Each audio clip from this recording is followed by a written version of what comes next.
waxa aan ku dhawaaqayaa in deegaan kasta iyo dad kastaaba xarumaha dahabshiil ku leeyahay xaafadahooda ay noqdaan xafiisyo dawladaha ay dhisan doonaan laga xukumo haddii 20 jirka reer Awdal iyo 30 jirka reer Hargeysa iyo 40 jirka reer Axmed Dhagax iyo 24 jirka reer Saaxil noqonayaan dulmanayaal ama adoomo in xaashiyo dahabshiil leeyahay anugu noqon maayo waxaana lagu yiri waxa diiday dahabshiil oo idinku iibsaday $3,000 lacagta xawaalada dahabshiil iyo ganacsade cid gaar u adeegaya bixiyay waxa weeyaan 66 mudane oo golaha guurtada fadhiya oo 60 jir ah oo $169,000 dahabshiil ku bixiyay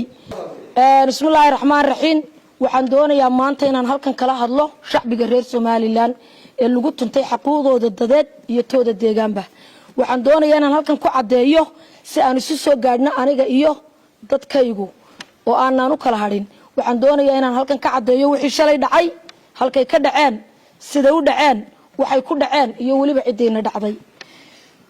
waxa xasuusin mudan dhawaaqaygii dhiilada lahaa ee dhagaha shacabka ku dhacayay in dhaxalkiisa la hayo ee ay kamid ka ahaayeen kow mabeel Soomaaliland beeleeda kamid ah ayaa jaangoynaysa masiirka ummadda dhan laba xildhibaanada wakiilada waxa ka dhacay anigana intaydii adigana intaadii shalay toole oo u dambeysay waxa guurtada ka dhacday walaalayaal in 70 jir 2 toddobaad ka hor gacanta u taagay xuquuqda caasimadda xuquuqda aqlabiyadda codbixiyayaasha xuquuqda sinaanta iyo cadaaladda xuquuqda yar ee ah in hal dheeri doorashada lagu galo waxa shalay toole arkayseen 70 jir 2 toddobaad ka hor gacanta u taagay xaqa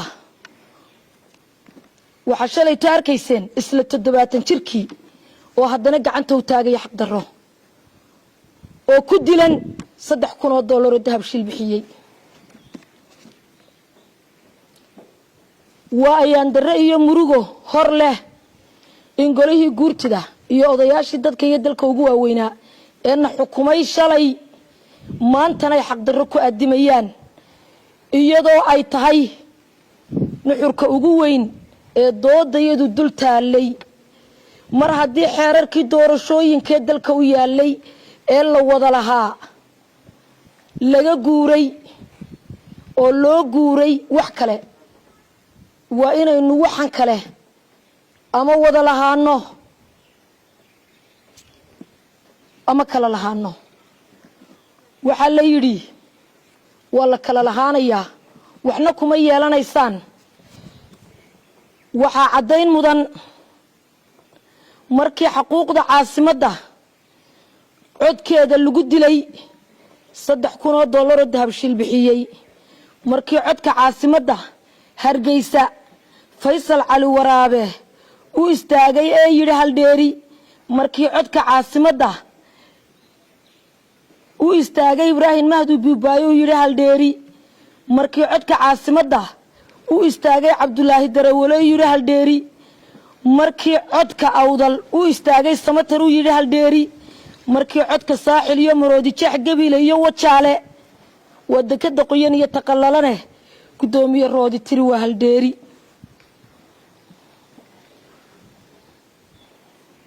waxaana lagu yiri waxa diiday dahabshiil waxaana lagu yiri waxa diiday dahabshiil oo idinku iibsaday $3,000 lacagta xawaalada dahabshiil iyo ganacsade cid gaar u adeegaya bixiyay waxa weeyaan 66 mudane oo golaha guurtada fadhiya oo 60 jir ah oo $169,000 dahabshiil ku bixiyay in lagu dilo xuquuqda iyo xaqa ummadda dhan mar haddii sidaa awgeed mar haddii la waayay dawladnimadii ay dadku wada lahaayeen mar haddii la waayay dawladnimadii dadku wada lahaayeen ee loo dhiibtay nafta iyo maalka ee lagu aaminay dadka iyo dalka dhammaanteen waxaynu iska xaadirin doonaa xarumaha dahabshiil ku leeyahay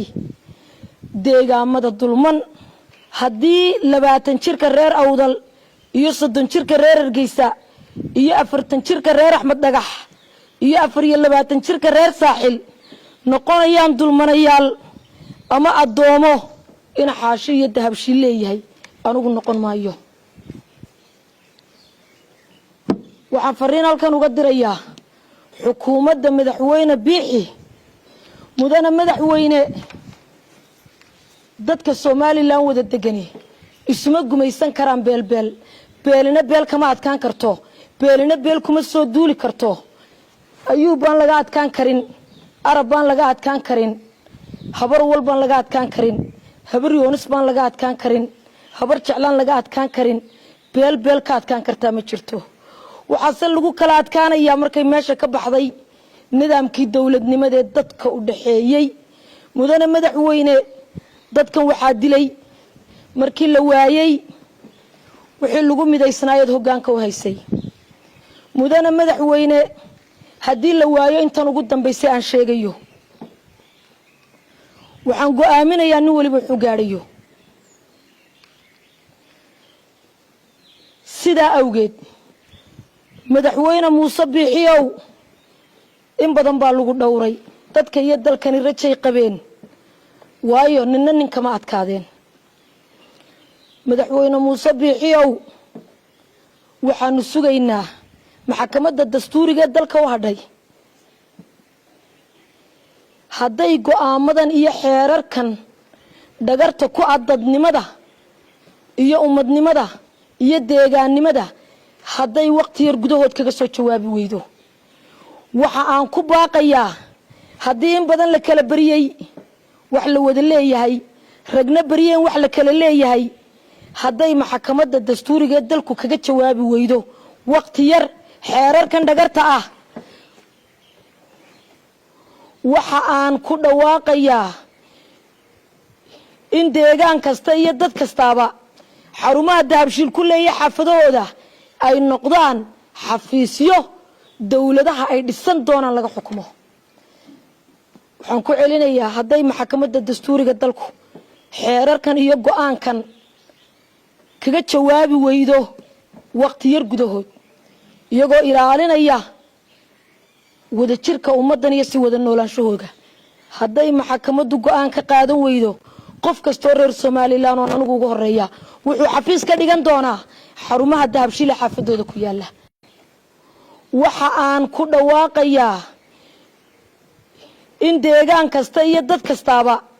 xarumaha dahabshiil ku leeyahay xaafadahooda ay noqdaan xafiisyo dawladaha ay dhisan doonaan laga xukumo haddii 20 jirka reer awdal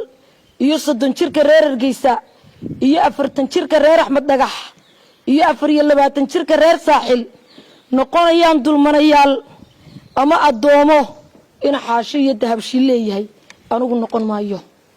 waxaana lagu yiri waxa diiday dahabshiil oo idinku iibsaday $3,000 lacagta xawaalada dahabshiil iyo ganacsade cid gaar ah u adeegaya bixiyay waxa weeyaan 66 mudane oo golaha guurtada fadhiya oo 60 jir ah oo $169,000 dahabshiil ku bixiyay bismillaahir rahmaanir rahiim waxaan doonayaa maanta inaan halkan kala hadlo shacbiga reer Soomaaliland ee lagu tuntay xaquuqdooda dadeed iyo tooda deegaanba waxaan doonayaa inaan halkan ku cadeeyo si aan isu soo gaadhno aniga iyo dadkaygu oo aanan u kala hadhin waxaan doonayaa inaan halkan ka cadeeyo wixii shalay dhacay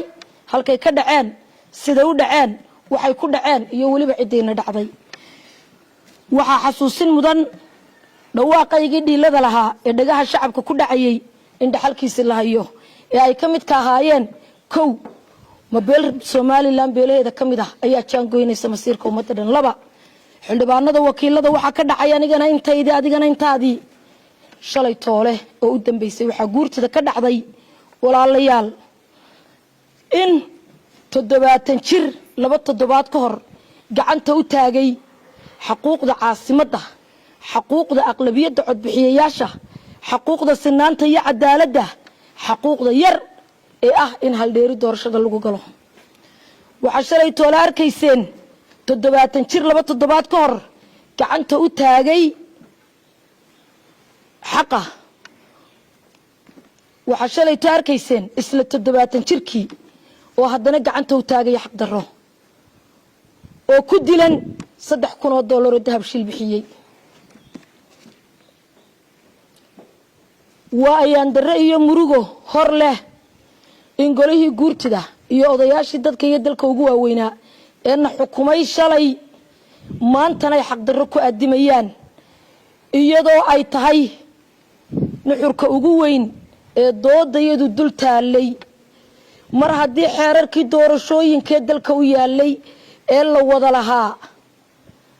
laga guuray oo loo guuray wax kale waa inaynu waxan kale ama wada lahaano ama kala lahaano waxa la yiri waa la kala lahaanaya waxna kuma yeelanaysaan waxa cadeyn mudan markii xuquuqda caasimadda codkeeda lagu dilay $3,000 oo dahabshiil bixiyay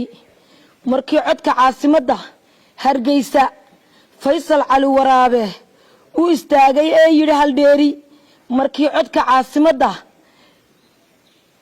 u istaagay Ibrahim Mahdi Biibaayo yiri haldheeri markii codka caasimadda u istaagay Cabdullaahi Darawale yiri haldheeri markii codka Awdal u istaagay Samatar yiri haldheeri markii codka Saaxil iyo Maroodi Jeex Gabiile iyo Wajaale wadakada qoyan iyo taqallalane gudoomiye roodi tiri waa haldheeri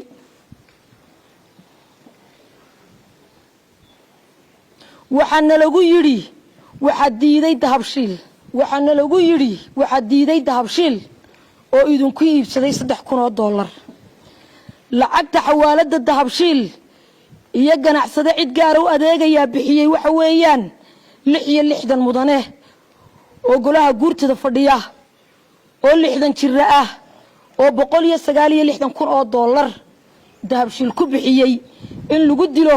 xuquuqda iyo xaqa ummadda dhan mar haddii sida awgeed mar haddii la waayay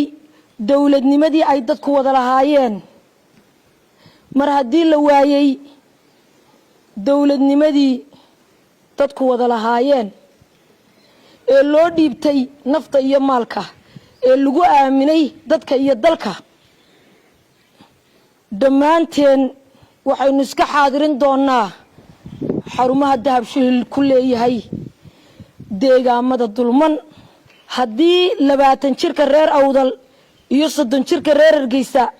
iyo 40 jirka reer Axmed Dhagax iyo 24 jirka reer Saaxil noqonayaan dulmanayaal ama adoomo in xaashi iyo dahabshiil leeyahay anugu noqon maayo waxaan fariin halkan uga dirayaa xukuumadda madaxweyne Biixi mudana madaxweyne dadka Soomaaliland wada degani isma gumaysan karaan beelina beel kama adkaan karto beelina beel kuma soo duuli karto ayuu baan laga adkaan karin arab baan laga adkaan karin habar walbaan laga adkaan karin habar yoonis baan laga adkaan karin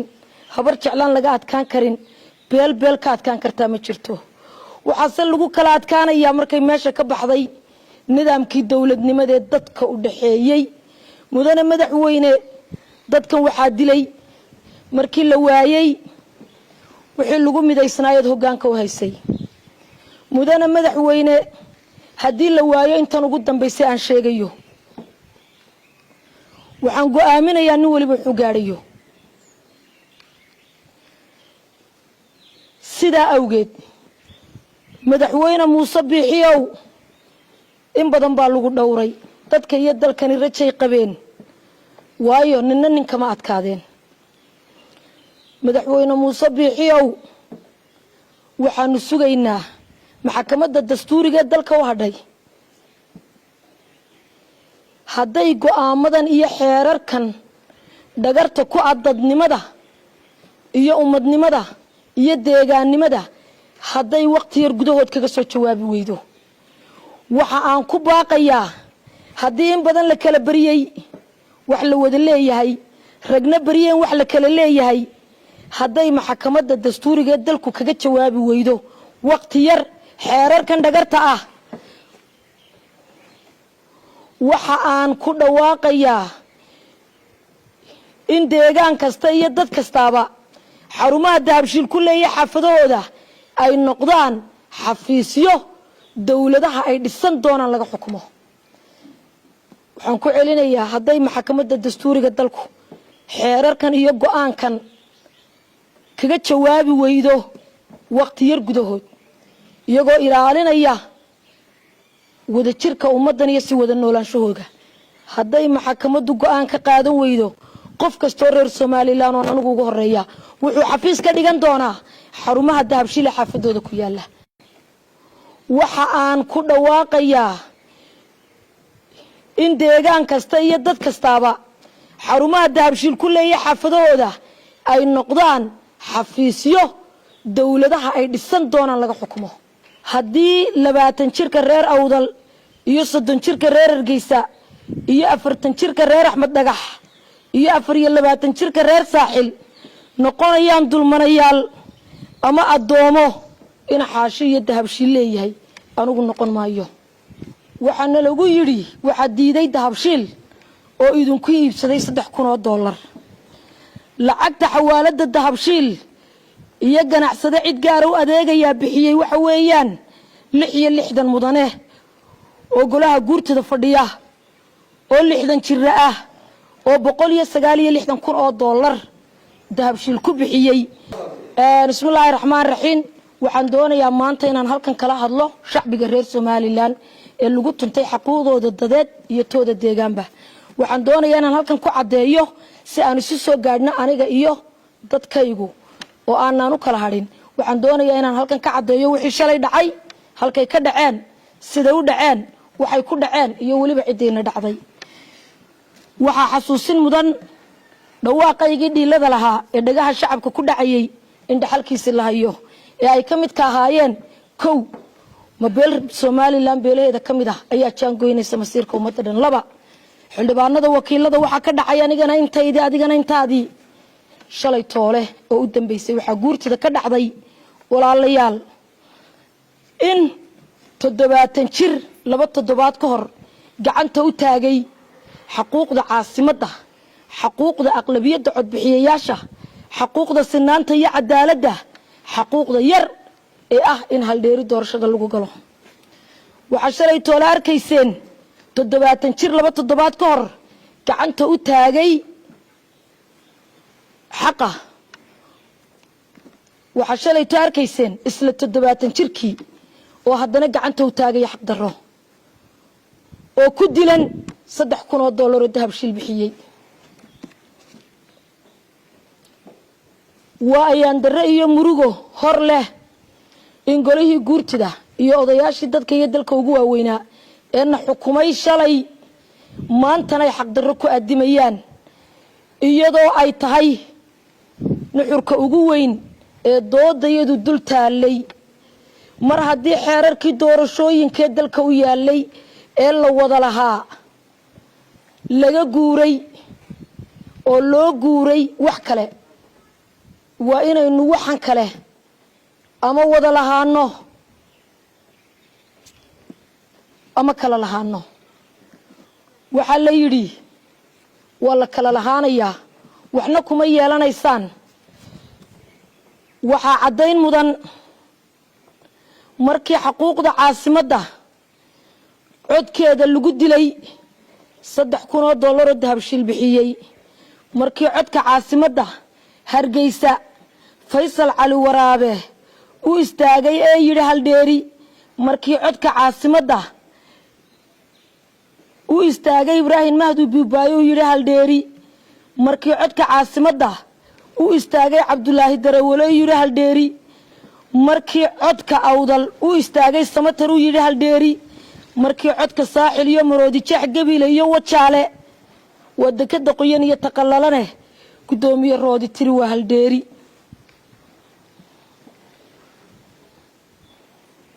waxaana lagu yiri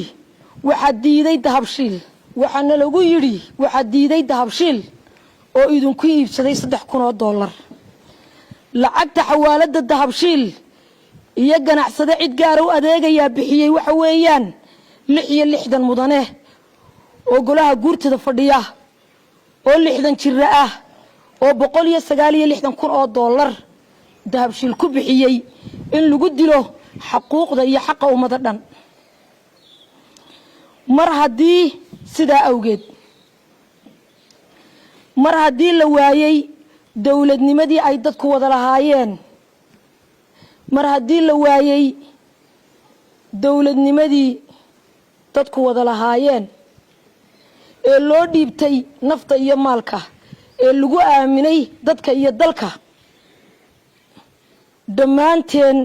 waxaynu iska xaadirin doonaa xarumaha dahabshiil ku leeyahay deegaamada dulman haddii 20 jirka reer Awdal iyo 30 jirka reer Hargeysa iyo 40 jirka reer Axmed Dhagax iyo 24 jirka reer Saaxil noqonayaan dulmanayaal ama adoomo in xaashi iyo dahabshiil leeyahay anigu noqon maayo waxaan fariin halkan uga dirayaa xukuumadda madaxweyne Biixi mudana madaxweyne dadka Soomaaliland wada degani isma gumaysan karaan beelina beel kama adkaan karto beelina beel kuma soo duuli karto ayuubaan laga adkaan karin arabaan laga adkaan karin habar walbaan laga adkaan karin habar yoonis baan laga adkaan karin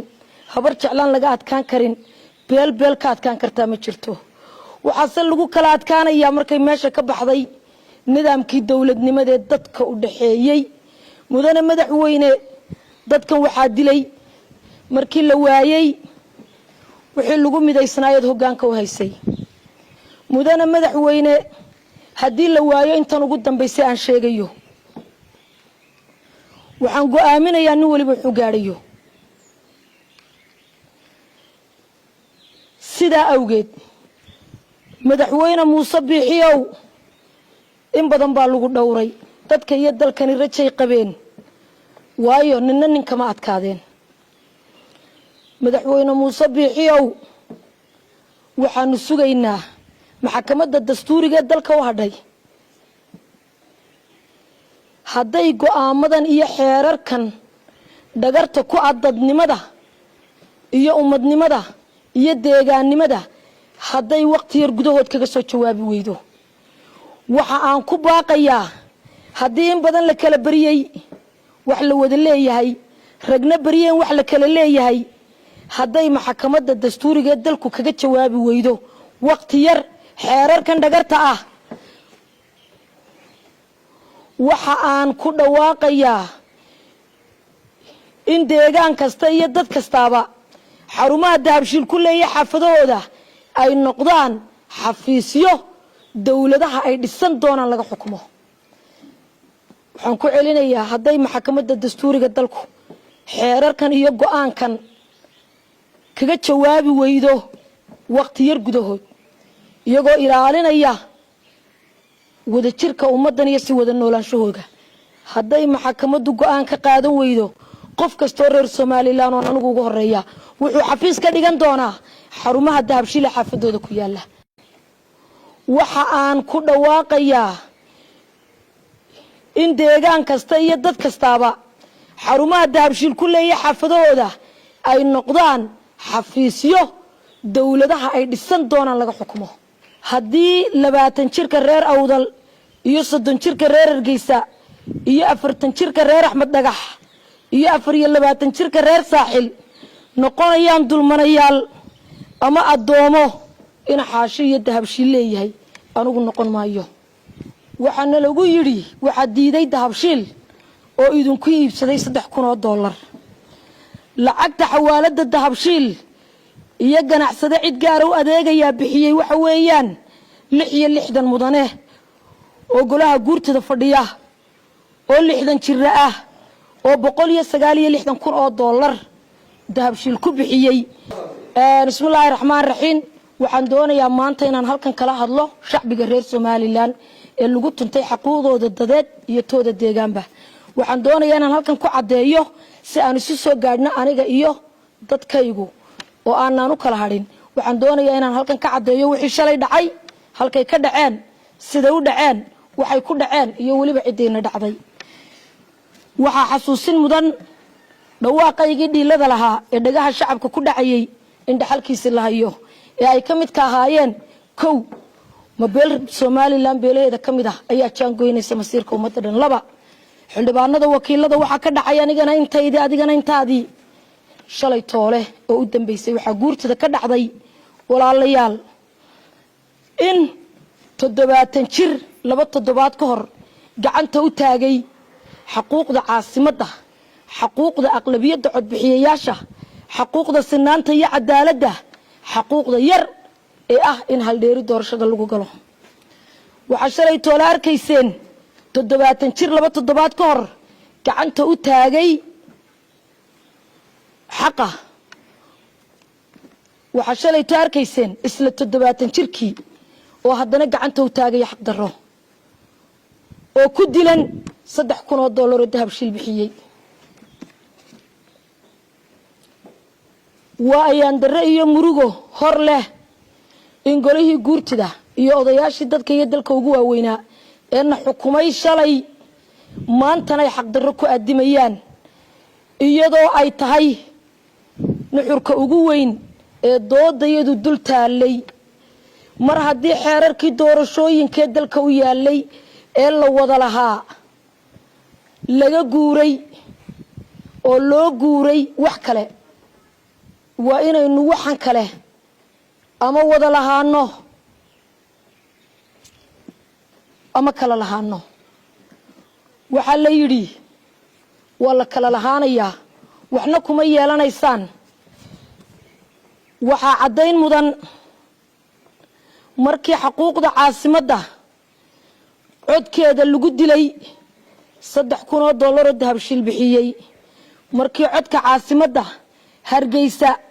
فيصل على ورابه واستاجي يري هالديري مركي عدك عاصمة ده واستاجي إبراهيم مهدو بيبايو يري هالديري مركي عدك عاصمة ده واستاجي عبد الله الدرولي يري هالديري مركي عدك أوضل واستاجي سمترو يري هالديري مركي عدك ساحل يوم رودي شح قبيله يوم وتشاله ودك الدقيان يتقللنه قدومي الرودي تروى هالديري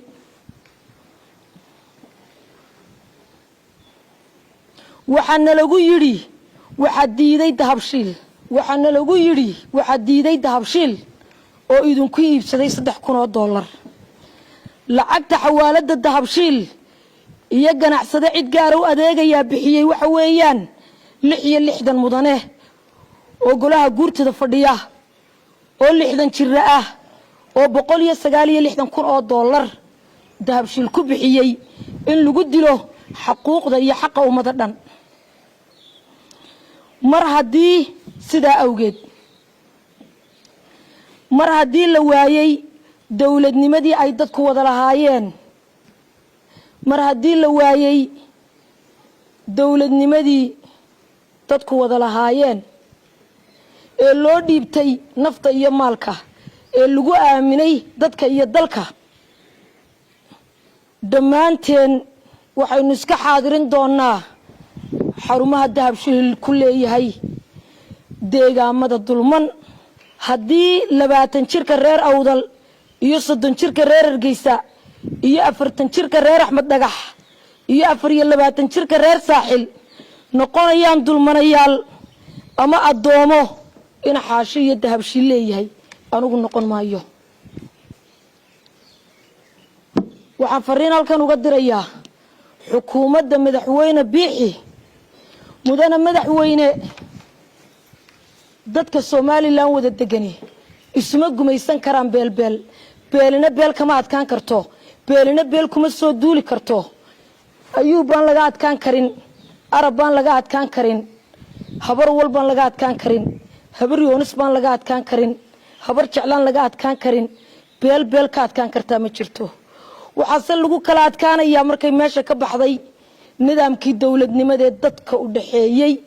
mudana madaxweyne dadkan waxaa dilay markii la waayay wixii lagu midaysnaayad hoggaanka u haysay mudana madaxweyne haddii la waayo intan ugu dambaysay aan sheegayo waxaan go'aaminayaa nin waliba wuxuu gaadhayo sidaa awgeed madaxweyne muuse biixiyow in badan baa lagu dhowray dadka iyo dalkani rajay qabeen waayo ninna kama adkaadeen madaxweyne muuse biixiyow